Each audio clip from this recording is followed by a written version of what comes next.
January 21st. Communist long-range artillery spearheads the opening attack.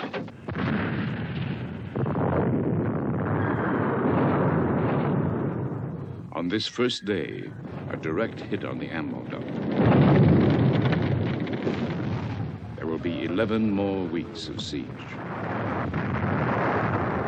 When people are hit, it comes home very rapidly, and you feel it very deeply. We had a man that caught an artillery round. He had jumped in a hole, and we had a shell come in right into the man's hole. And what they had to send home would probably fit inside of a handkerchief. They just shelled the hell out of us up there. That was one of the I guess that was one of the most concentrated bombed areas in the history of warfare. Khe Sanh is only about a quarter mile wide and about half mile long. I think on the first day alone, they dropped 300 rounds in there. It was just a lot of death and destruction up there. 18 Marines die the first day. Number one, fire! For every incoming shell, the Marines shoot several back. But they are the more visible, more concentrated target.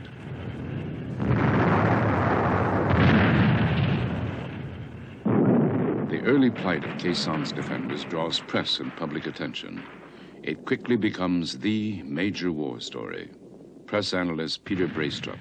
It was melodrama at its purest, and no such prolonged confrontation between the Americans and the North Vietnamese had taken place up until that point in the war. So you had visions of Dien Bien Phu in your head, of the surrounded Marines, and you had this unending but never climactic story to cover. Press comparisons to Dien Bien Phu disturbed the American command.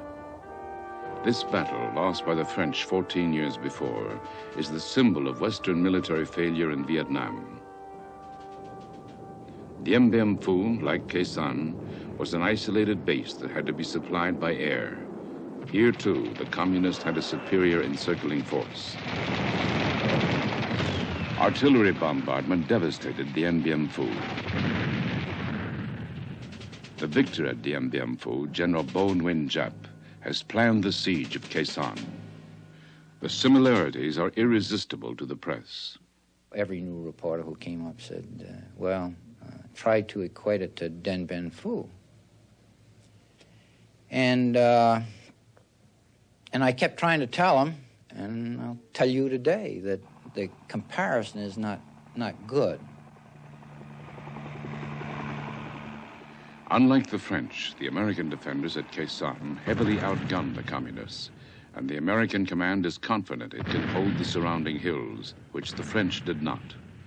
At Khe Sanh, the U.S. has total air superiority. But visions of the Dien Bien Phu defeat haunt President Lyndon B. Johnson. He fears America's Vietnam policy may shatter if Khe Sanh falls.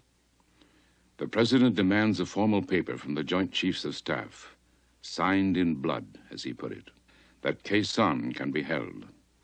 The White House pressure descends on Westmoreland. Well, because of the visibility given in the United States by the media, and particularly by television, there was great consternation in Washington. The president and his advisors were very much influenced by television accounts and by press accounts, because they would receive that information before they would our official reports. And Mr. Johnson and his advisors were concerned to the point where they over-evaluated the importance of that battle and the prospect of our being defeated there.